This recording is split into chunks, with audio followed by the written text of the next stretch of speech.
I want to tell you something that will sound impossible until you truly hear it. Every blessing you have been waiting for, every door you have prayed would open, every miracle you have begged the universe to deliver, it all begins the second you understand this one truth. Not tomorrow, not after you fix yourself, not when you finally become worthy, the second. And I mean that literally. Your entire life can pivot in the space of a single breath, in the recognition of a single idea that has been hiding in plain sight your whole life. Most people will live and die without ever discovering this, and they will spend decades wondering why their prayers go unanswered, why their efforts produce so little, why life feels like pushing a boulder uphill while others seem to glide effortlessly into abundance. But you are here right now, and that is not an accident. Something in you knew to listen. Something in you is ready. And what I am about to share with you is not philosophy.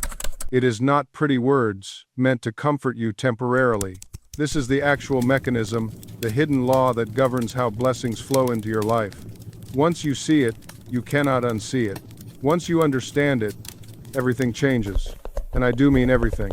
The relationships that have eluded you, the financial freedom you have dreamed about, the peace you have searched for in 1,000 different places, it all becomes available the moment this truth moves from your head into your heart. So I am asking you right now, before we go any further, to set aside everything you think you know. Set aside your doubts, your past failures, your logical mind that wants to dismiss what it cannot immediately explain. Just for the next little while, be open, be willing. Because what you are about to discover has transformed millions of lives, and yours can be next. Not someday. Today. Right now. Your blessing begins the second you understand this. Now let me be very clear about something that confuses most people. When I talk about blessings, I am not speaking in abstract religious terms. I am not asking you to simply have faith and wait passively for some external deity to decide if you are worthy. That misunderstanding has caused more suffering than almost anything else. People sit and wait and hope and beg, and then they wonder why nothing changes. They think they are being spiritual. They think they are being humble. But really, they have misunderstood the entire process. A blessing is not something that falls from the sky onto the lucky or the chosen. A blessing is the natural result of aligning your inner world with the life you desire. It is cause and effect. It is law. As reliable as gravity, as predictable as the sunrise, and the cause is always, always inside you, not out there, in here, in your consciousness, in the thoughts you think, the beliefs you hold, the feelings you cultivate. This is what most people never grasp, and so they stay stuck in patterns of lack and struggle and disappointment, year after year, wondering what they are doing wrong. But you are about to understand. And understanding is where everything begins. Let me take you back to a moment many years ago when I first truly comprehended this truth. I was working with a woman, I will call her Margaret, who came to me absolutely desperate. She had been praying for 3 years, 3 full years, for her financial situation to improve. She was a good person, kind and generous, the type who would give her last dollar to someone in need. She attended church regularly, she tithed faithfully, she did everything she thought she was supposed to do, and yet month after month, she barely scraped by. The bills kept coming, the bank account stayed empty, and she was beginning to lose faith entirely. She looked at me with tears in her eyes and said, "I do not understand what I am doing wrong. Why will God not bless me? I have been so faithful." And I asked her a simple question. I said, "Margaret, when you pray for money, when you think about your finances, what do you feel?" She looked confused by the question. "What do I feel?" she repeated. "Yes," I said. "What is the dominant feeling in your body when you focus on money?" She thought for a moment and then said, "I feel worried. I feel afraid. I feel like no matter what I do, it is never enough. There is never enough." And there it was. The entire problem, revealed in a single sentence. Margaret was praying for abundance, but she was feeling lack. She was asking for blessings, but her consciousness was saturated with fear and scarcity. And here's what she did not understand. What most people do not understand. Your subconscious mind does not respond to your words. It does not care what you pray for, what you affirm, what you write in your journal. It responds only to your feeling, to the emotional state you embody, to the consciousness you live from. Margaret was not praying for abundance at all. She was praying from poverty. She was reinforcing the very thing she wanted to escape. Every time she thought about money with that knot of fear in her stomach, she was instructing her subconscious to create more experiences of lack. Not because the universe was punishing her, not because she was unworthy, but because that is the law. Consciousness creates. Feeling is the secret. What you feel to be true becomes true. When I explained this to Margaret, I watched her face change. It was as if a light turned on behind her eyes. "You mean," she said slowly, "that I have been creating this? I have been keeping myself stuck?" "Not intentionally," I told her. "But yes, your subconscious is simply following your instructions. And your instructions have been, I do not have enough. I will never have enough. Money is hard. I am struggling." And so your outer world has matched that inner conviction perfectly. But Margaret, and this is the beautiful part, the second you change the inner conviction, the outer world must change too. It has no choice. That is the law. Now I know what some of you are thinking. You are thinking this sounds too simple, too easy. You are thinking, I have tried positive thinking and it did not work. Let me be very clear. I am not talking about positive thinking. Positive thinking is often just putting a pretty mask over a feeling of fear. It is saying I am abundant while your stomach churns with anxiety. It is affirming I am healthy while you obsess over every symptom. That is not what creates change. What creates change is a shift in consciousness so complete that the new feeling becomes natural to you, so real that your subconscious accepts it as fact. When Margaret left my office that day, she had a choice. She could go home and continue to worry about money, continue to feel the fear every time she opened a bill, continue to live from lack. Or she could begin the work of changing her inner state, of cultivating the feeling of abundance until it became more real to her than her bank account. She chose the latter. And I will tell you exactly what happened, because this is not a fairy tale. This is how the law works. Margaret began a practice every single morning, and every single night. She would sit quietly, close her eyes, and imagine her bank account overflowing. She would see the numbers she wanted to see. She would feel the relief, the joy, the freedom of having more than enough. At first, it felt like pretending. Her logical mind screamed that she was lying to herself, that this was foolish, that nothing would change. But she persisted. She kept returning to the feeling, and slowly, something shifted. The feeling started to become more natural. She would catch herself during the day feeling peaceful about money instead of anxious. She would look at her bills without that knot in her stomach. Her entire energy around finances was changing, and then the blessings started to come. Not all at once, not in some dramatic lightning bolt moment, but steadily, consistently, undeniably. A friend called with a job opportunity she had never mentioned before. A client who owed her money for over a year suddenly paid in full. She found an error in her favor on a tax return. Small things and big things, all flowing toward her naturally. Within 6 months, Margaret's income had doubled. Within a year, she had savings for the first time in her adult life. And she said to me, "It feels like magic, but I know it is not. I know exactly what happened. I changed on the inside, and the outside had to follow." That is the blessing I am talking about. Not some random act of cosmic favoritism, but the lawful result of a shift in consciousness. And it always begins, the second you understand this, the second you stop looking outside yourself for salvation and start claiming the state you desire within yourself. Your blessing begins the second you understand that you are not waiting for life to change. You are the one who changes life. You've been taught to knock on doors, but the truth is, there is no door. There's only the belief that one exists.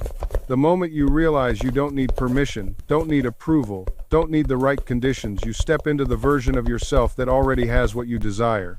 This isn't just philosophy. This is the mechanics of consciousness. Every time you assume the feeling of your wish fulfilled, you collapse the wave of possibility into a single reality. You're not manifesting, you're selecting.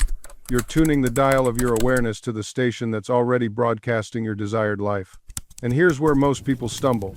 They think they can hold the vision for 5 minutes, then spend the rest of the day contradicting it with worry, doubt, and complaint.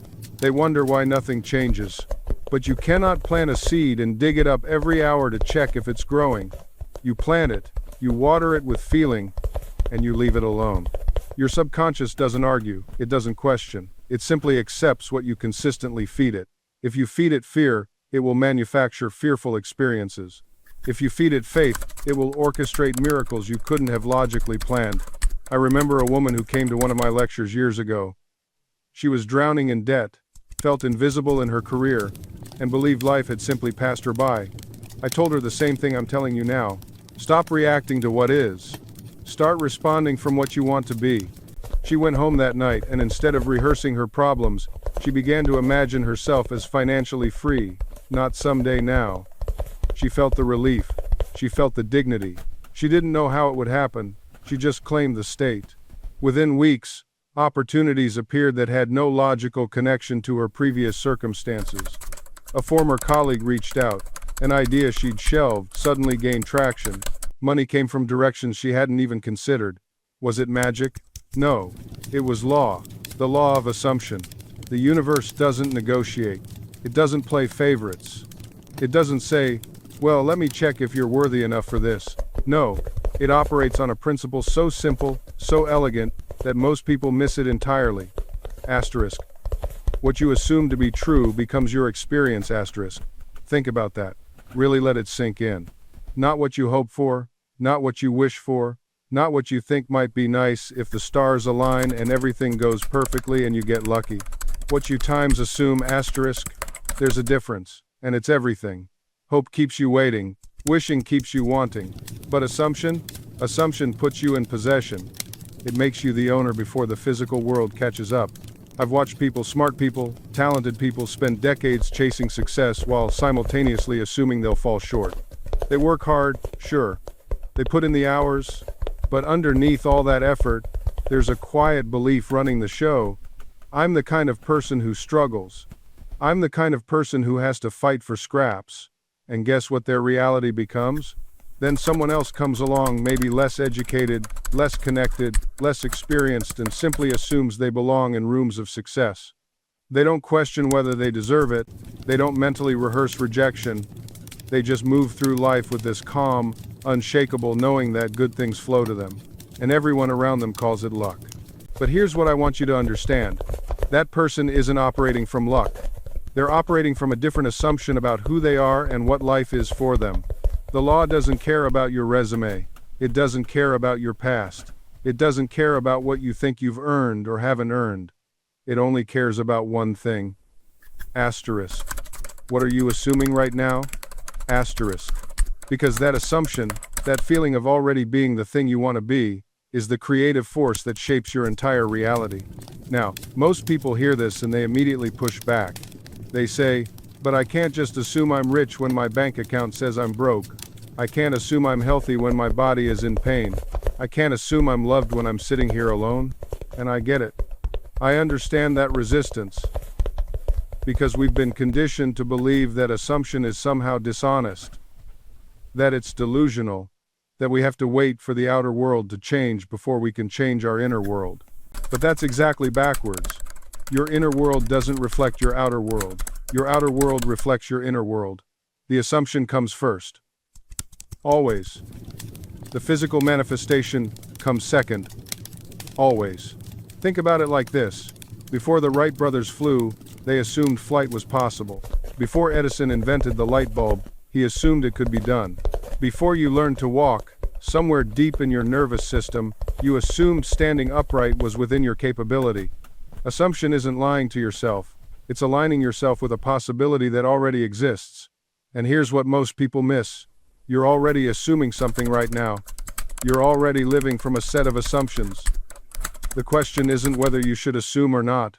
The question is, what are you currently assuming, and is it creating the life you actually want? If you're assuming you'll always struggle with money, you will. If you're assuming relationships never work out for you, they won't. If you're assuming your health is declining, it is. Your subconscious mind is like a faithful servant. It doesn't argue with you. It doesn't question your assumptions. It simply says, yes, master, and goes to work making your assumptions real. So when you assume, I am wealthy, your subconscious begins organizing your thoughts, your actions, your awareness around wealth. You start noticing opportunities you walked past before. You start making decisions a wealthy person would make. You start carrying yourself differently.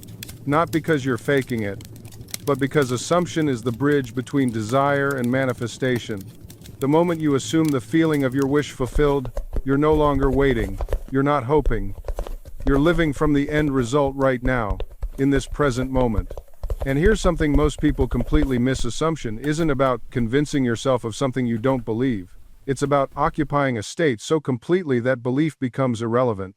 Think about it. Do you need to believe you're sitting in a chair while you're sitting in it? No. You're simply occupying that state. You're experiencing it as fact. That's what assumption does. It bypasses the whole exhausting process of trying to manufacture belief.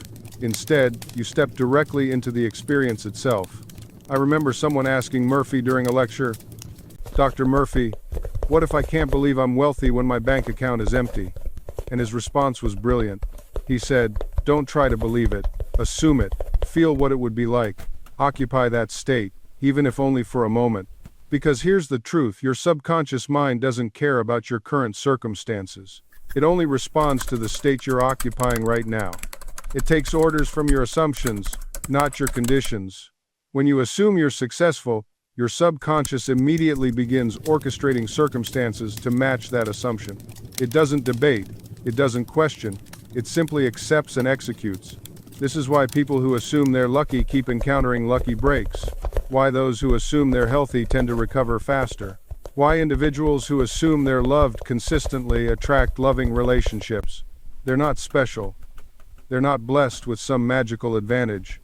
They've simply learned to occupy a state, to live in an assumption until it hardens into fact. And the beautiful part?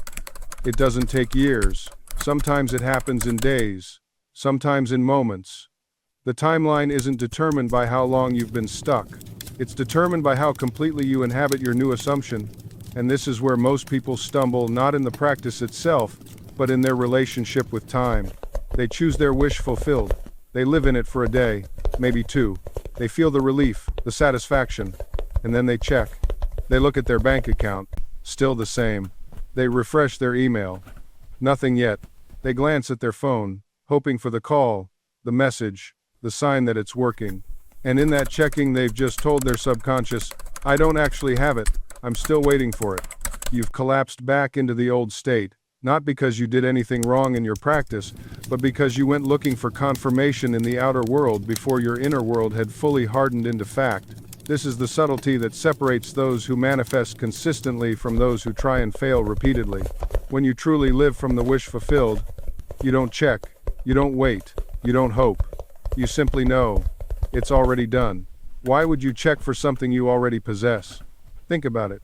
You don't wake up every morning and check to see if you still have your name. You don't verify that you're still the person you were yesterday. These things are assumed so deeply that questioning them never even occurs to you. That's the level of assumption we're cultivating with your wish fulfilled. Now, I can hear the question forming, but what about action? If I'm living in the end, do I just sit around and do nothing? This misunderstanding has derailed more students than perhaps any other. Living in the end doesn't mean passivity. It means you act from the consciousness of your wish fulfilled, not toward it. There's a massive difference. When you act towards something, every action carries the vibration of lack. You're trying to get somewhere you're not. You're attempting to become something you aren't yet. But when you act from the state of the wish fulfilled, your actions are natural expressions of who you already are. You stop forcing and start flowing.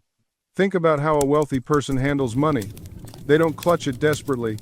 They don't check their bank balance obsessively with anxiety in their chest. They spend confidently because they know more is coming. That's not recklessness, that's the natural behavior of someone who lives in financial abundance. Now, I'm not telling you to go max out your credit cards. I'm illustrating a principle. When you truly inhabit the consciousness of wealth, your relationship with money transforms completely. You tip generously not to prove anything, but because it feels natural. You invest in yourself without guilt. You make decisions from abundance, not scarcity. The same applies to love. Someone who knows they're loved doesn't constantly text asking, "Do you still love me?" They don't monitor every word, every gesture, looking for signs of abandonment. They rest in the certainty of being cherished. And paradoxically, that confidence makes them infinitely more attractive. This is why assumption creates reality. You cannot outperform your self-concept. If you see yourself as someone who struggles, you'll find ingenious ways to struggle even when opportunity appears. If you see yourself as someone things work out for, you'll navigate challenges with an ease that looks like luck to others. Your actions from the wish fulfilled don't feel like work. They feel inevitable. A painter paints, a writer writes, not to become those things, but because they already are. You don't wake up and force yourself to be human, you simply are, and your actions flow from that identity. This is the secret behind every major transformation I've witnessed. The person doesn't change their circumstances first. They change their inner conversation. They stop arguing for their limitations and start assuming their desire is already done. And here's something most people miss. You're already doing this. You're already living from assumptions. The question is not whether you're assuming you are. The question is, what are you assuming? Most people assume they're not good enough. They assume the world is hard. They assume success is for others. They assume love is conditional. They assume money is scarce. They assume their past defines their future. And because they assume it, they experience it. Your assumption creates a filter.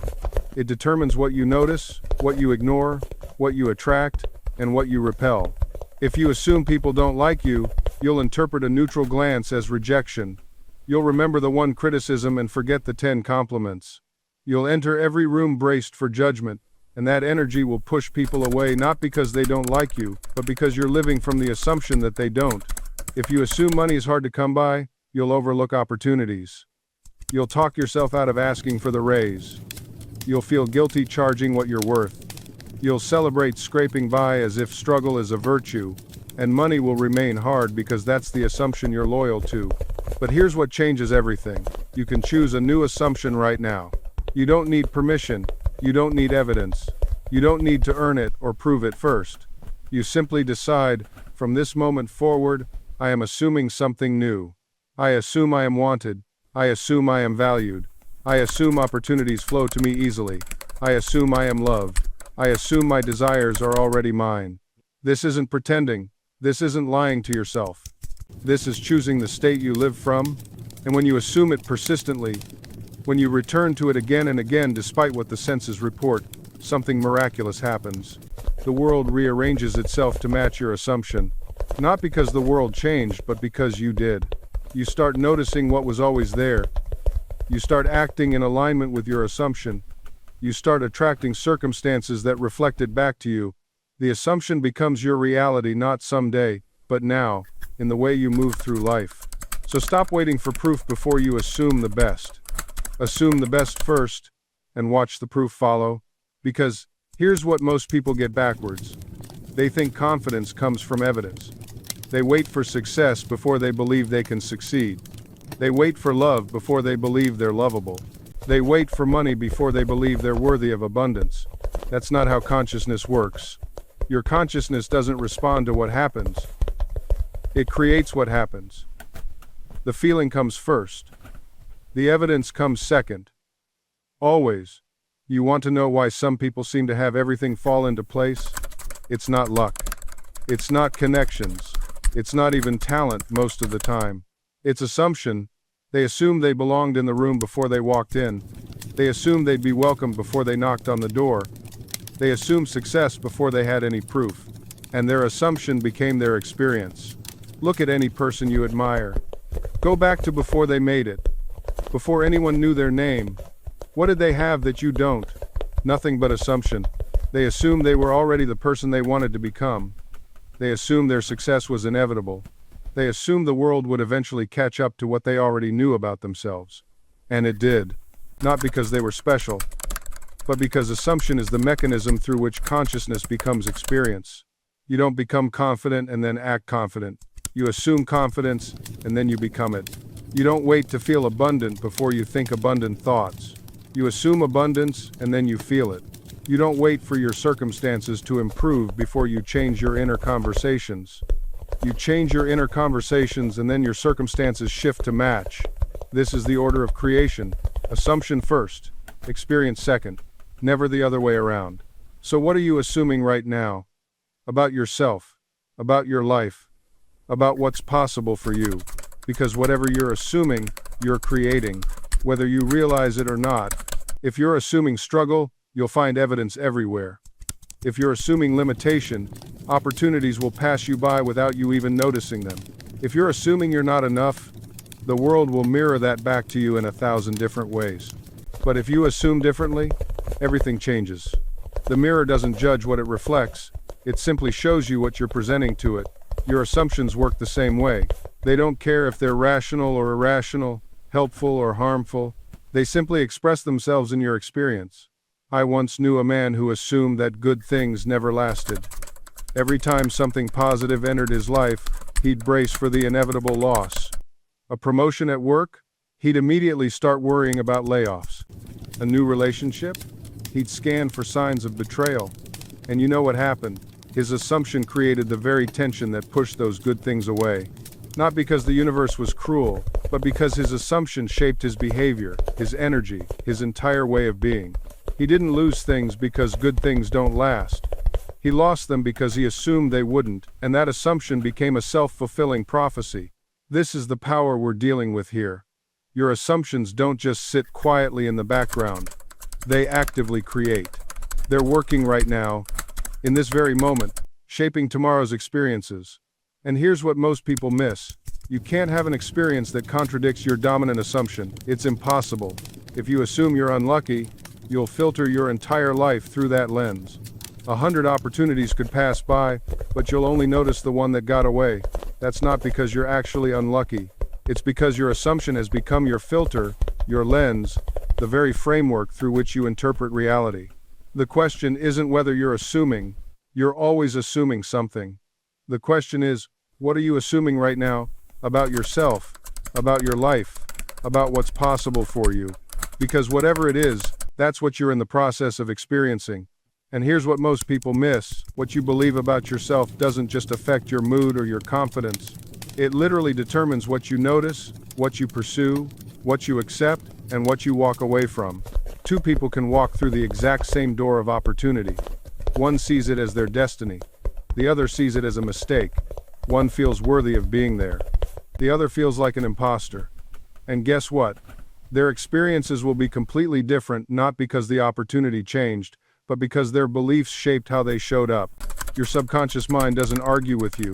It doesn't say, "Are you sure about that?" It simply accepts what you feed it and goes to work making it real. If you tell it you're unlucky, it will find every piece of evidence to confirm that story. If you tell it you're blessed, it will highlight every moment of grace you would have otherwise overlooked. This is why affirmations work, not because they're magic words, but because they're deliberate instructions. You're consciously choosing what to impress upon your subconscious. You're taking control of the programming instead of letting the world program you by default. But here's the catch. You can't just say words and hope for the best. You have to feel them. You have to embody them. If you say, "I am confident," while your body is tense, and your breath is shallow, and your heart is racing with fear, your subconscious receives a mixed message. And it always believes the feeling over the words. Feeling is the secret. That phrase isn't just poetic, it's practical. The emotional state you occupy while thinking a thought is what gives that thought power. It's what turns a passing idea into a subconscious command. Think about worry for a moment. Why is worry so effective at creating what we don't want? Because when you worry, you're not just thinking about a negative outcome, you're feeling it intensely. You're rehearsing disaster with full emotional commitment. And your subconscious says, "Okay, this must be important. Let's prepare for this. Let's move toward this." But here's where most people get it wrong. They try to force it. They try to manufacture emotion. They sit there and think, "Okay, I need to feel grateful now. I need to feel excited now." And it doesn't work. Because forced emotion is not real emotion. It's performance. It's theater. And your subconscious mind knows the difference. Real feeling comes from imagination that's so vivid, so real, that your body responds naturally. Let me give you an example. Think about a lemon right now. A bright yellow lemon. See it in your mind. Now imagine cutting it in half. See the juice dripping out. Smell that sharp, citrus smell. Now imagine bringing it to your lips and biting into it, tasting that sour, acidic juice flooding your mouth. What just happened? Your mouth probably started watering, didn't it? That's not magic. That's not willpower. That's your body responding to a vivid mental image as if it were real. That's the power of imagination combined with feeling. You didn't have to force your salivary glands to work. They responded automatically to the image in your mind. This is exactly what happens when you properly impress your subconscious mind. When you imagine your desire so vividly that you feel it in your body, when the image is so real that it produces a natural emotional response, your subconscious accepts it as real and begins to move your entire being toward that reality. Murphy taught that the feeling is the secret because feeling is the language of the subconscious. Your subconscious doesn't speak English or French or Spanish. It speaks emotion, it speaks sensation, it speaks feeling. When you say, "I want to be successful," those are just words to your subconscious. But when you feel the sensation of success, when you feel what it's like to wake up in that reality, when you experience the emotional tone of already having what you desire, then your subconscious says, "Ah, this is what we're doing now. This is who we are. Let me rearrange everything to match this." And that's when the magic happens. That's when opportunities appear. That's when ideas come to you. That's when the right people show up. That's when circumstances shift in ways that seem miraculous. And here's the beautiful part. You don't need to control every detail. You don't need to micromanage the universe. You simply need to hold the vision with unwavering faith and let your subconscious mind work through the infinite intelligence that connects all things. Think of it like planting a seed in the ground. Once you plant it, you don't dig it up every day to check if it's growing. You don't stand over it, anxiously demanding results. You water it, you give it sunlight, and you trust the natural process. The seed contains within itself everything it needs to become a magnificent tree. Your desire is the same. Once planted in your subconscious mind with faith and feeling, it contains within itself the pattern of its own fulfillment. I've seen people transform their entire financial reality using this principle. One woman came to me drowning in debt, working 2 jobs, exhausted and hopeless. I taught her to stop affirming her poverty and start claiming her prosperity. Every night before sleep, she would enter that drowsy state and repeat, "I am prosperous. Money flows to me easily and constantly. I am a magnet for abundance." At first, her logical mind rebelled. "This is ridiculous," it said. "Look at your bank account. Look at your bills." But she persisted. She kept feeding her subconscious mind with images of prosperity, with feelings of financial freedom, with gratitude for abundance already received. Within 3 months, everything changed. Not through magic, but through the reorganization of her consciousness. She got an unexpected promotion. An old debt was forgiven. New opportunities appeared that she'd been blind to before. Her subconscious mind, now impressed with prosperity instead of poverty, began attracting the circumstances, people, and ideas that matched her new mental state. This is not wishful thinking. This is not fantasy. This is working with the fundamental law of mind that governs your entire existence. Your subconscious mind doesn't judge. It doesn't argue. It doesn't say, "Well, that's impossible." It simply accepts what you consistently impress upon it and goes to work to make it real in your experience. Think of it this way. Your subconscious is like the soil.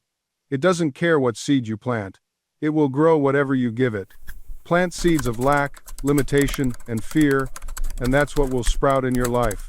Plant seeds of abundance, health, and success, and those are the fruits you'll harvest. But here's what most people miss. The soil is always working. It's always creating. You cannot stop it. The only question is, what are you planting? Every thought you entertain, every image you hold in your mind, every feeling you generate, these are seeds, and the subconscious takes them all seriously. It doesn't distinguish between what you want and what you don't want. It only knows what you're focusing on. This is why worry is so destructive. When you worry, you're literally using the creative power of your subconscious to manifest the very thing you fear. You're giving it detailed instructions. Here's what I don't want. Here's the disaster I'm imagining. Here's the failure I'm expecting. And your subconscious says, "Got it, I'll get right on that." The same mechanism that creates worry-induced outcomes can create miracle-level breakthroughs. The power is neutral. It's the direction you give it that matters. I want you to understand something profound. You are never stuck with your current circumstances. Never. Because you can change your inner world at any moment, and when you do, your outer world must follow. This isn't about denying reality. It's about creating a new reality from a higher level of consciousness. You acknowledge where you are, yes, but you don't let it define where you're going. You plant new seeds. You impress new patterns. You activate new possibilities. The universe doesn't withhold. Your subconscious doesn't discriminate. The only limitation is the one you accept in your own mind. And here's the beautiful part. The moment you truly accept this, not just intellectually, but in the depth of your being, everything starts to shift. Doors open. Opportunities appear. Solutions emerge. People show up. Resources flow. Your subconscious doesn't work against the clock. It works beyond time, in that timeless realm where all possibilities exist simultaneously. I've watched this happen countless times. Someone needs exactly $3,000 by Friday. They don't know where it will come from. Every logical avenue seems blocked. But they plant the seed with absolute conviction. The infinite intelligence within me now provides this money in perfect ways. They don't manipulate, they don't force, they simply know. And here's what happens not every time in the exact way expected, but in ways that prove the law. An unexpected refund arrives. A client pays an old debt. Someone offers them paid work. A family member gifts them money without knowing the need. The exact amount appears, sometimes to the penny, often in the most surprising ways. This isn't magic. This is law. Universal law operating through your consciousness. But notice what I didn't say. I didn't say they worried it into existence. I didn't say they begged or pleaded or bargained with the universe. They claimed it. They accepted it mentally. They gave thanks for it before seeing it.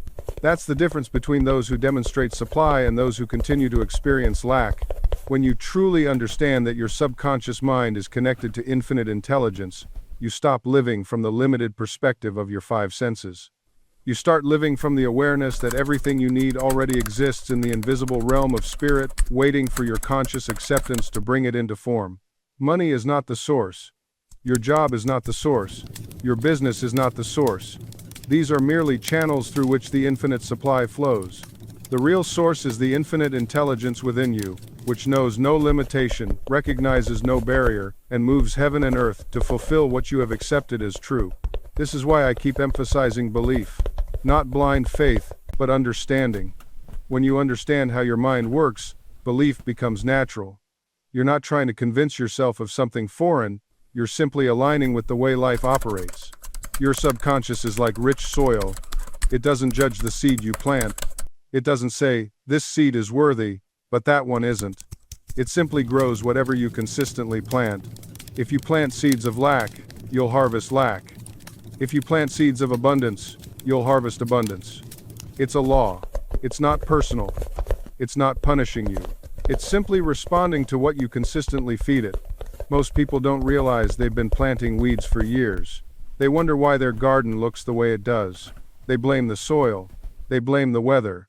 They blame the seeds. But they never look at what they've been planting day after day, thought after thought, word after word. Every time you say, I can't afford that, you plant a seed.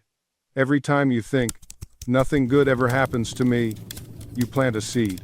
Every time you replay that argument, that failure, that rejection in your mind, you're watering those seeds, you're giving them sunlight. You're fertilizing them with your attention and emotion. And your subconscious? It just grows them, faithfully, perfectly, without question. Now here's what most people miss. Your subconscious doesn't only grow the seeds you plant deliberately, it grows every seed. The ones you plant consciously and the ones you plant unconsciously. The ones you mean to plant and the ones that slip in when you're not paying attention. That's why awareness is so critical. That's why Joseph Murphy taught that you must become a guardian of your thoughts. Not a dictator. Not a perfectionist. But a gentle, consistent guardian. Someone who notices what's being planted and has the wisdom to choose differently. Because here's the truth. You can start planting new seeds right now. This moment. You don't have to wait until the garden is perfect. You don't have to clear every weed before you can plant something beautiful. You just start. One new thought. One new belief. One new image held in your mind with feeling. And the subconscious?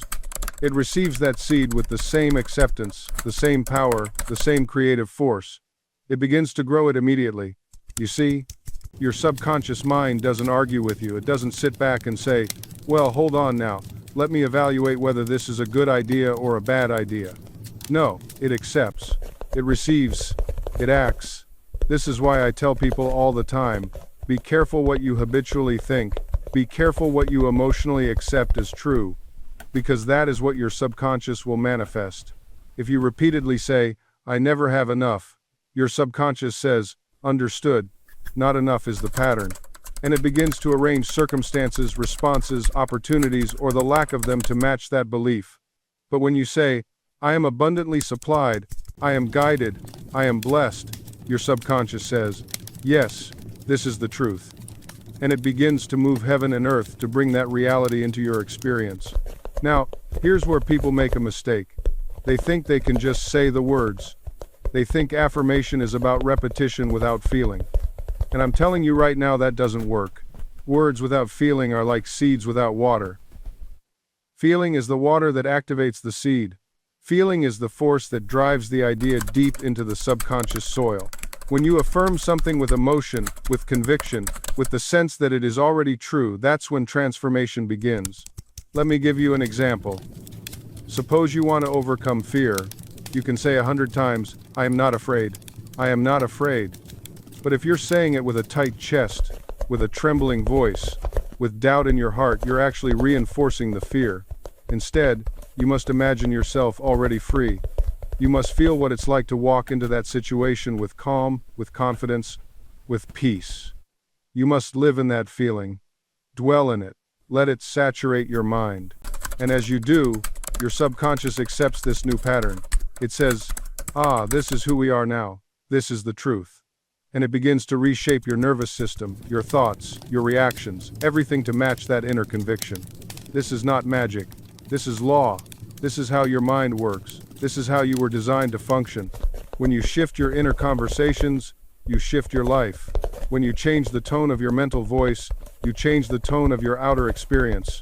This is not philosophy. This is living truth that you can test right now. Think about someone you know who always expects the worst. They wake up worried. They talk about what could go wrong. They rehearse disaster in their minds. And what happens?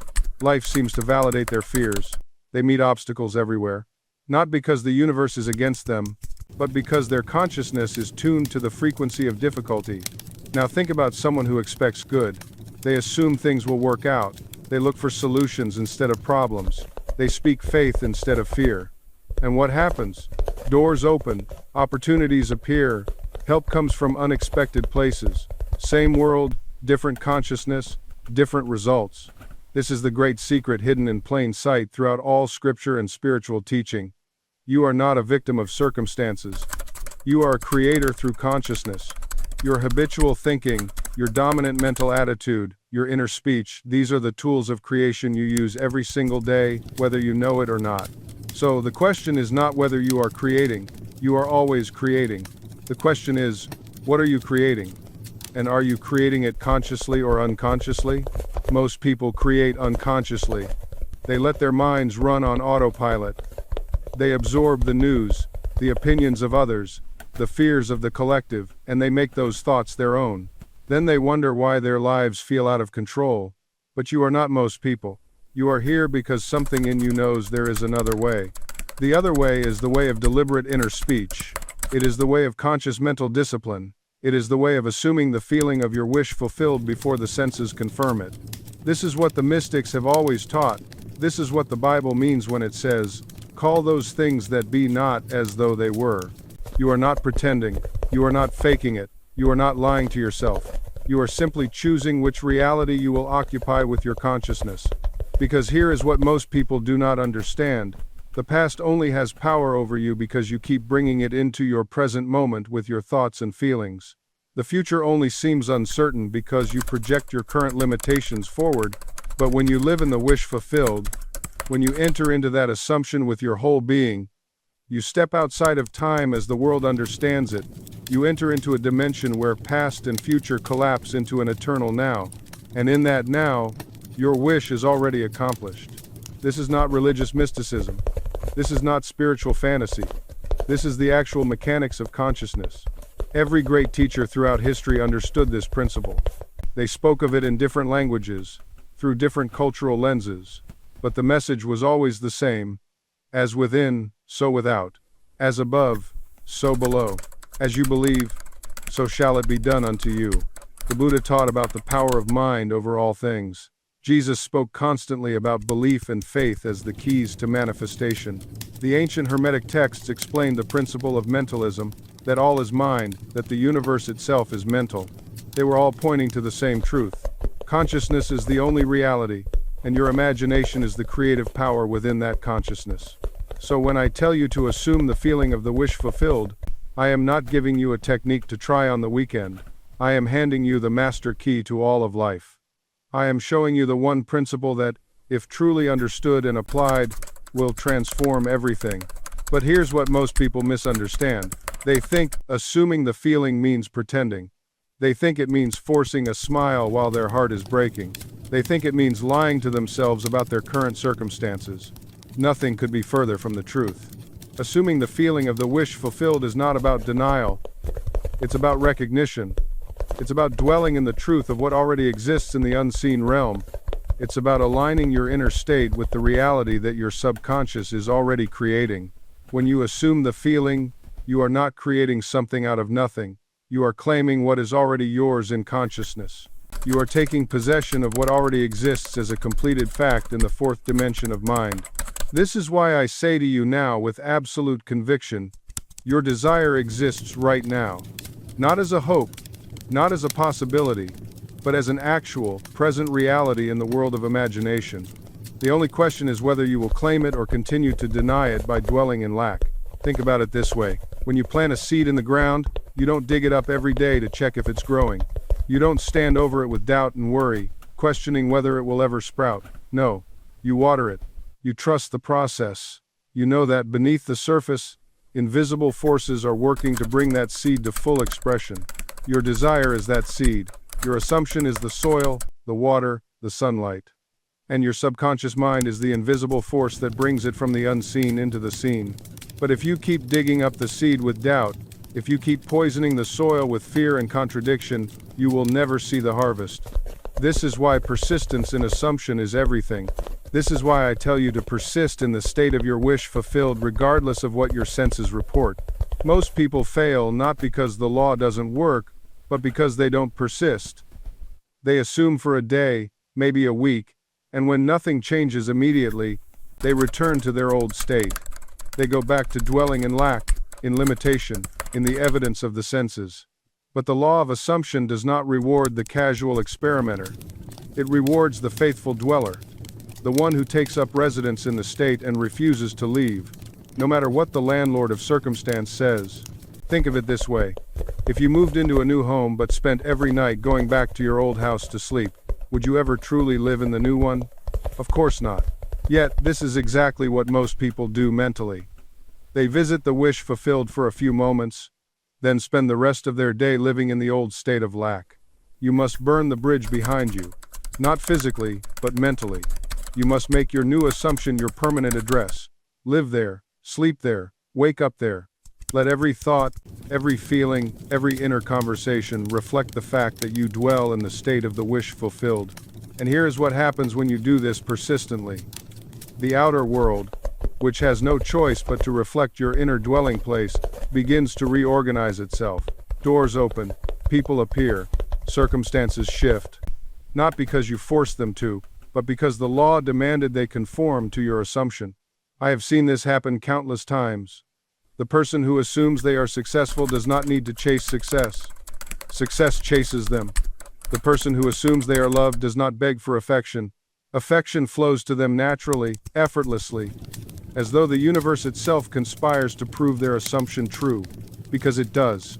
The universe is not neutral, it is a mirror, and it reflects back to you, with perfect accuracy, the state you occupy within yourself. So persist.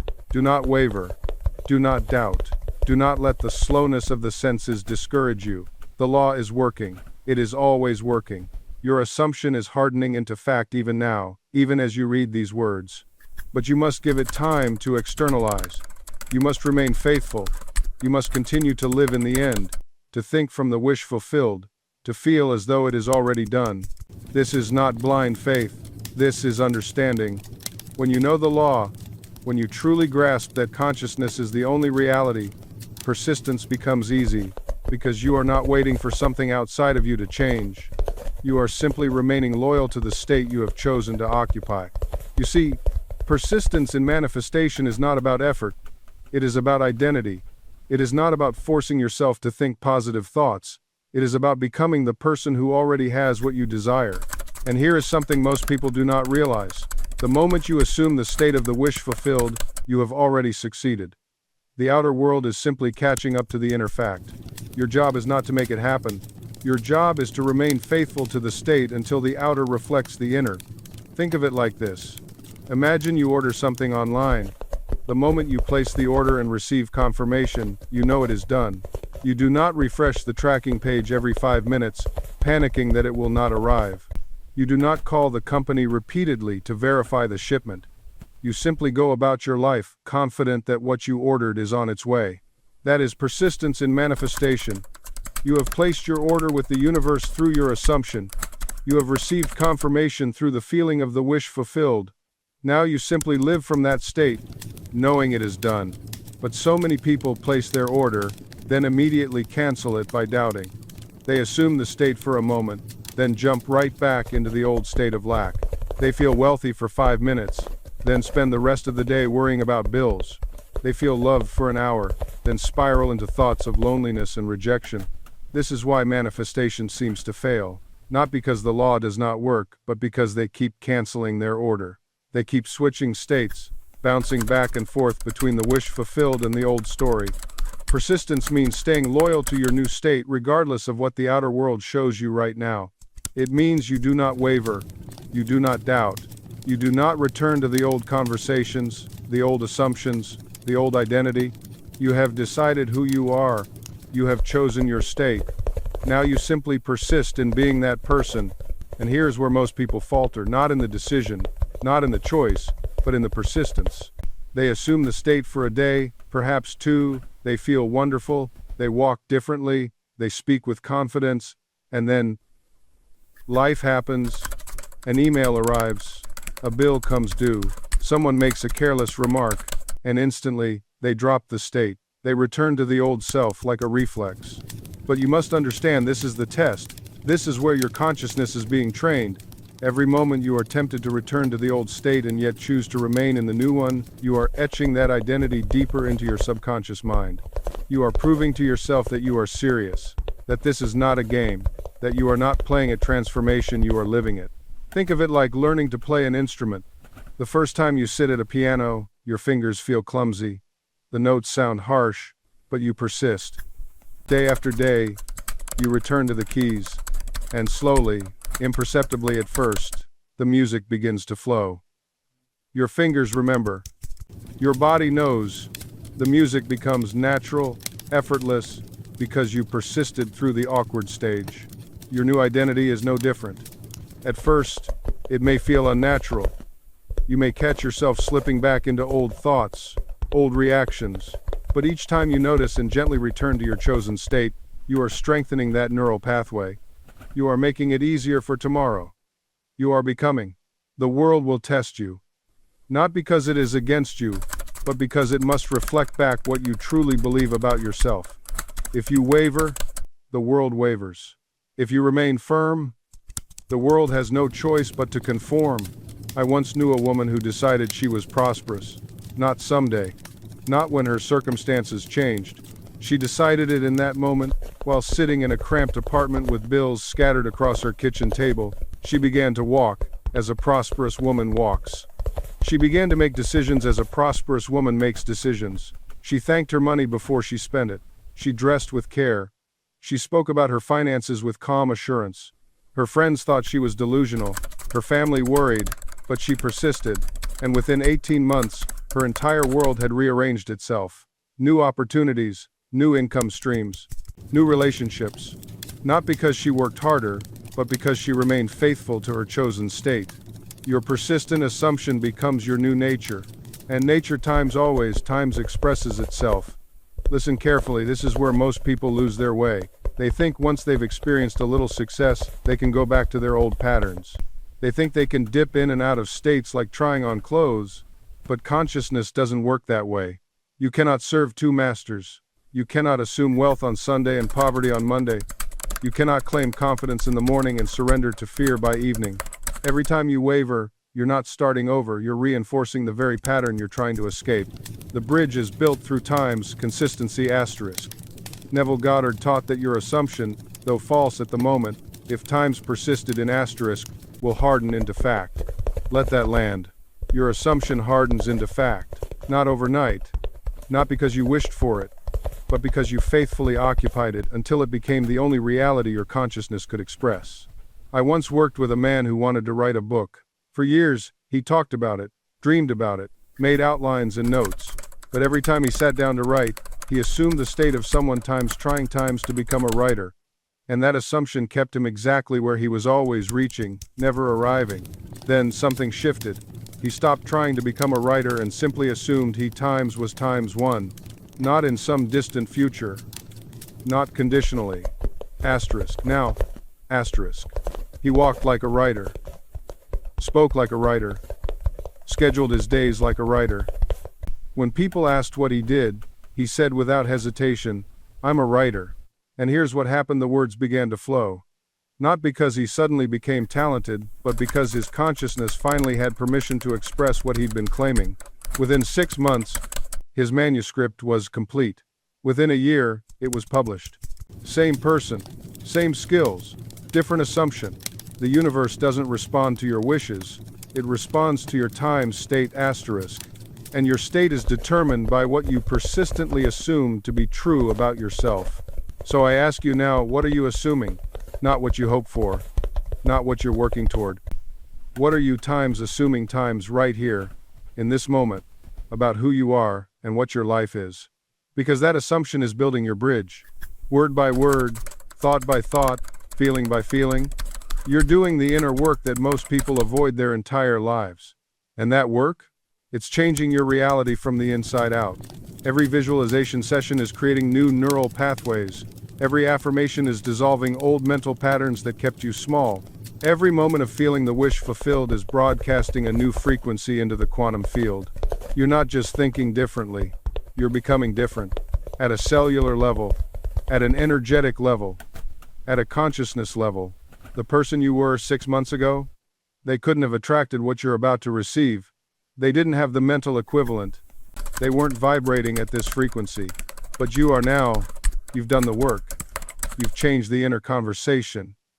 You've disciplined your mind to dwell in the wish fulfilled instead of circling endlessly around the problem. And the universe is noticing. Right now, circumstances are shifting. People are thinking about you. Opportunities are aligning. Doors are unlocking. Not because you forced anything, but because you changed who you are being. See? Most people try to change their outer world while remaining the same person internally. They want the new job while keeping the same self-concept. They want the relationship while maintaining the same emotional patterns. They want the wealth while holding on to poverty consciousness. It doesn't work that way. The outer world is a mirror. It can only reflect back what you are being internally. And you've changed what you're being. You've stopped being the person who wants and started being the person who has. You've stopped being the person who hopes and started being the person who knows. You've stopped being the person who tries and started being the person who receives. That shift? It's everything. Because you can't receive what you don't believe you already are. You can't attract what you're not a vibrational match for. You can't manifest from a consciousness of lack. But you're not in lack anymore. You're in fulfillment. Even before the physical manifestation appears, you're fulfilled. Even before the check arrives, you're abundant. Even before the relationship begins, you're loved. That's mastery. That's living from the end. That's dwelling in the state of the wish fulfilled. And from this state, everything flows naturally, effortlessly, inevitably. You don't chase anymore. You allow. You don't force anymore. You attract. You don't struggle anymore. You receive. This is your new operating system. And when you receive, something remarkable happens in your relationships. People who once drained you suddenly lose interest. Not because you pushed them away, but because your frequency changed. You're no longer a match for manipulation, for drama, for emotional vampirism. The takers sense it immediately. They can't quite put their finger on it, But something's different. You're not as available for their chaos anymore. You're not feeding their need for attention, validation, or rescue. And instead of chasing them, instead of wondering what you did wrong, you feel nothing but peace. This is the universe protecting you. This is divine intelligence removing what doesn't serve you, not through force, but through natural alignment. Meanwhile, the right people start appearing, not perfect people, but aligned people. People who operate on the same frequency of giving and receiving. People who celebrate your wins instead of competing with them. People who respect your boundaries without you having to explain them 3 times. You'll notice it first in small ways. A stranger smiles at you in the coffee shop, and you end up having a conversation that shifts your entire day. An old friend reaches out at exactly the moment you needed to hear from them. A colleague offers help without you asking. These aren't accidents. This is the law responding to your new vibration. You've become magnetic to support, to kindness, to genuine connection. Because you finally believe you're worthy of it. And here's what nobody tells you about this shift. It doesn't make you popular with everyone. Some people will be confused by your transformation. They'll say you've changed, and they won't mean it as a compliment. They'll accuse you of being distant, selfish, different. And you know what? They're right. You have changed. You are different. And that's the whole point. You're no longer shrinking yourself to make others comfortable. You're no longer dimming your light so others don't feel insecure. You're no longer available for relationships built on you being small, struggling, or stuck. This isn't arrogance. This is self-respect. This is honoring the divine within you. This is understanding that you don't owe anyone access to your energy, your time, or your peace. And when you operate from this understanding, something miraculous happens. The people who drain you, who take without giving, who treat you as an option, they begin to fade from your life naturally, not because you're fighting them, not because you're angry or resentful, but because you're simply no longer a vibrational match for that kind of relationship. You see, your subconscious mind is always seeking harmony. When you declare through your thoughts, feelings, and actions that you are worthy of respect, your inner world rearranges itself. And as within, so without. The outer world must conform to the inner conviction. I've watched this principle transform countless lives. A woman once shared with me that for 20 years, she allowed her sister to belittle her, to criticize every choice she made, to make her feel small. She tolerated it because that's just how family is. But the moment she understood her own worth, the moment she stopped defending herself and simply withdrew her energy from those toxic conversations, everything changed. Her sister either adjusted her behavior or found herself speaking to an answering machine. The relationship didn't end, it transformed. Because the woman transformed first. This is the power you hold. You don't need to announce your boundaries with grand speeches. You don't need to send lengthy messages explaining why you're stepping back. Your energy speaks louder than words ever could. When you truly know your worth, you move differently. You speak differently. You allow differently. And here's what most people don't realize. Setting boundaries isn't about controlling others. It's about controlling your reaction to others. It's about understanding that you cannot change anyone, but you can change who you allow into your sacred space. You can change how much weight you give to someone's opinion. You can change whether you pick up the phone or let it ring. And here's what's beautiful about this realization: when you stop fighting reality, when you stop demanding that people be different than they are, you create space for miracles to happen. Not the miracle of them changing, but the miracle of you being free, regardless of whether they do or not. I've watched people spend decades waiting for an apology that never comes. Decades putting their peace on hold because someone won't acknowledge the harm they caused. And I always ask them the same question: how long are you willing to let someone who wronged you continue to control your emotional state? Because that's what you're doing when you refuse to move forward without their participation in your healing. You don't need their apology to heal. You don't need their understanding to move on. You don't need their validation to know your truth. Their acknowledgement would be nice, sure, but making it a prerequisite for your peace is giving them power they haven't earned and don't deserve. Some people will never see what they did wrong. Some people are so committed to their version of events that they'll rewrite history to maintain their self-image. Some people will take their denial to the grave. And you have to decide, am I going to wait at this crossroads until they arrive, or am I going to continue my journey without them? The most powerful thing you can do is release them from the job of making you feel better. They're clearly not qualified for the position anyway.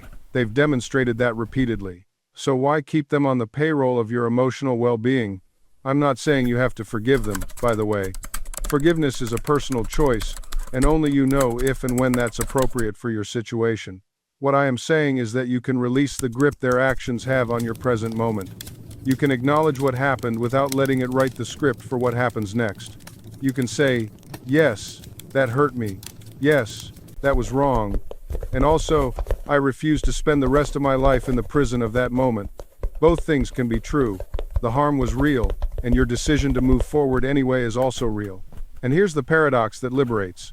When you stop denying the harm, when you fully acknowledge what happened without drowning in it, the grip loosens. The prison door doesn't slam shut, it begins to swing open. I remember reading about a woman who'd been involved in a car accident years ago. Her mistake, her moment of distraction, had injured someone.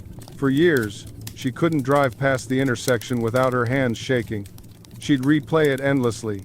But one day, she stopped trying to make the past different. She stopped arguing with reality. She said, "This happened. I caused harm. And I am still here, still worthy of a life." She began volunteering with a road safety organization. Not to erase what she'd done, but to honor the lesson it taught her. The past became a teacher, not a tyrant. That's the transformation available to you right now. Your mistake doesn't have to be the thing that destroys you. It can be the thing that deepens you. It can be the crack where the light gets in, the wound that becomes wisdom, the place where your compassion was born. But you have to choose that. You have to stop waiting for permission from the universe, from the person you hurt, from your own punishing thoughts. You have to say, I am choosing to step forward anyway. And yes, some people won't forgive you. Some doors won't reopen. Some relationships won't be restored. That's not within your control. What is within your control is this: whether you allow one chapter to cancel out every other chapter of your life. You don't punish yourself for one storm by refusing to ever plant a garden again. You don't burn down your entire house because one room got damaged. And you don't disqualify your capacity for connection because one connection caused you pain. Your subconscious mind doesn't operate on guilt or shame. It operates on the images and beliefs you consistently feed it. If you keep replaying the story that you're damaged, unworthy, or incapable of healthy relationships, your subconscious will accept that as truth and begin to manifest circumstances that confirm it. But if you shift that story, if you affirm daily that you are worthy of respect, capable of discernment, and open to love that honors you, your subconscious will begin working tirelessly to bring that reality into your experience. This is not wishful thinking. This is spiritual law. I've seen people emerge from the most devastating betrayals and go on to build relationships filled with trust, joy, and mutual respect. Not because they pretended the past didn't happen, but because they refused to let the past define their future. They chose forgiveness not as a gift to the other person, but as a declaration of their own freedom. They chose to believe that one broken connection did not mean they were broken. And slowly, steadily, their outer world began to reflect that inner shift. Here's what I want you to understand. Forgiveness is not a single moment. It's not a switch you flip once and you're done. It's a practice. Some days it will feel natural. Other days, the old anger will rise up again, and you'll have to gently remind yourself why you chose this path. That's normal. That's human. What matters is your dominant mental attitude. What matters is the direction you're moving in, not the occasional step backward. Every time you choose to release resentment, you're strengthening a new neural pathway. Every time you affirm your worthiness despite what happened, you're reprogramming your subconscious. Every time you refuse to let bitterness define your story, you're reclaiming your power. And over time, those small choices compound into a transformation so profound that you'll look back and barely recognize the person you were when the wound was fresh. That's the miracle of forgiveness. Not that it erases the past, but that it frees you to create a future unlimited by it. You see, the power of forgiveness doesn't just change how you feel about what happened to you, it changes how you show up in the world. It changes the energy you carry into every room, every conversation, every relationship. People who've done this work, who've genuinely released the grip of resentment, they have a presence about them. There's a lightness, a freedom, an authenticity that's magnetic. They're no longer performing the role of victim or warrior. They're simply themselves, fully and unapologetically. And that's when life starts to mirror back something different. You begin attracting people who respect your boundaries, who value your peace, who meet you at the level of consciousness you've cultivated. The toxic patterns that once repeated themselves over and over, they start to dissolve. Not because the world changed, but because you did. You stop being a vibrational match for drama, chaos, and betrayal. Your inner world became so aligned, so clear, that the outer world had no choice but to reflect that back to you. Now, I want to address something that often gets overlooked in these conversations about forgiveness. What do you do when the person who hurt you is someone you still have to deal with? Maybe it's a co-parent, a family member you see at holidays, a colleague you work alongside every day. Forgiveness doesn't mean you have to pretend everything's fine. It doesn't mean you go back to the way things were. Forgiveness is an internal shift. It's about releasing the emotional charge, the resentment, the bitterness, but wisdom, discernment, that's external. That's about how you navigate the relationship moving forward. You can forgive someone completely and still choose not to be close to them. You can wish them well from a distance. You can release all anger and still maintain firm boundaries. In fact, that's often the healthiest path. True forgiveness coexists with self-protection. You're not obligated to give someone unlimited access to your life just because you've healed your heart. You honor the growth, the lesson, the closure, and then you move forward in whatever way serves your peace. Some people misinterpret forgiveness as emotional amnesia. They think it means pretending nothing ever happened, smiling through the pain, or acting like betrayal is acceptable behavior. But that's not healing, that's denial. Real forgiveness acknowledges the full weight of what occurred. It says, yes, that happened. Yes, it hurt. Yes, it changed me. And I'm choosing to release its grip on my present. You don't need to minimize someone's actions to forgive them. You don't need to rationalize their behavior or create elaborate justifications for why they did what they did. The truth can remain the truth. What changes is your relationship to that truth. You stop letting it poison your current reality. Think of it like this. Someone breaks into your home and steals valuable possessions. Forgiveness doesn't mean you pretend the theft never happened. It doesn't mean you leave your doors unlocked going forward. It means you stop replaying the violation in your mind every single day. You install better locks, you move forward, you reclaim your sense of safety, but you do it without carrying chronic rage that only exhausts you. The people who hurt you may never apologize. They may never even recognize what they did. And if you're waiting for their acknowledgement before you can heal, you've handed them control over your timeline for peace. Your healing cannot be held hostage by someone else's awareness or remorse. I've forgiven people who never said sorry. I've released relationships where the other person still believes they were completely right. And you know what I discovered? My peace was never dependent on their participation. Forgiveness is a unilateral decision. You don't need their permission, their understanding, or their validation. This is where your power truly lies, in recognizing that your emotional freedom is yours to claim, regardless of what anyone else does or doesn't do. When you forgive from this place of sovereignty, you're not asking for anything from them. You're simply refusing to let the past continue dictating your present emotional state. And here's what becomes truly transformative. As you claim this sovereignty over your emotional state, you begin to notice something remarkable happening in your outer world. The person who hurt you may never change. They may never apologize, never acknowledge what happened, never become the person you wish they would be. And yet, you find yourself experiencing a lightness, a freedom, a peace that doesn't depend on any of that happening. This is the evidence that your subconscious mind has accepted the new impression. This is proof that you've successfully planted a new seed in the garden of your consciousness. Where there was once bitterness, there's now neutrality.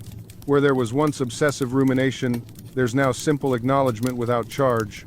Where there was once a tight knot in your stomach at the thought of them, there's now just spaciousness. You haven't forgotten what happened. You're not pretending it didn't matter. You're not gaslighting yourself into thinking abuse was acceptable or betrayal was justified. You've simply stopped giving that past event permission to poison your present moment. You've revoked its lease on the prime real estate of your emotional landscape. This is what true forgiveness looks like from the inside. It's not dramatic. It's not performative. It doesn't require witnesses or validation. It's simply the quiet recognition one day that you thought of that person or that situation, and the old familiar pain didn't automatically arise. You realize you've gone hours, then days, then weeks without the obsessive mental rehearsal of what they did and what you wish you'd said. This freedom, this is your natural state. This lightness, this peace, this sovereignty over your own emotional world, this is what you were always meant to experience. The grudge, the bitterness, the endless loop of resentment that was the aberration, the learned pattern, the prison you didn't realize you'd built around yourself. And now that you've tasted that freedom, now that you've experienced even a glimpse of what life feels like without that weight, you can never fully go back. Oh, the old patterns might knock on your door. The ego might try to lure you back with its seductive whispers. Remember what they did? Remember how it felt? Don't you want to hold on to that anger just a little longer? But something in you has shifted, something fundamental. You've seen behind the curtain. You've experienced the truth that forgiveness isn't about them, it never was. It's about you reclaiming the energy you've been hemorrhaging into the past. It's about you deciding that your peace matters more than your pride, that your freedom matters more than being right. This is the point where many people experience what I call the sovereignty shift. It's subtle but profound. You start to realize that your emotional state is truly, genuinely yours to determine, not controlled by what happened years ago, not dictated by someone else's actions or words, not hostage to circumstances you can't change. You become the author of your inner experience rather than a reactor to external events. You move from victim consciousness to creator consciousness. And this is where real power lives. Not the power to control others, not the power to force outcomes, but the power to choose your response, the power to decide what gets to live in your mind and heart. People notice this shift in you, though they might not be able to name what's different. There's a groundedness to you now, a calm that wasn't there before. You're less reactive, less defensive, less interested in drama. You're not trying to prove anything to anyone anymore because you've proven to yourself that you can free yourself from what once imprisoned you. And here's what's beautiful, this capacity you've developed through forgiving one thing, it's transferable. It's a skill, a muscle you've strengthened. The next time you're faced with a situation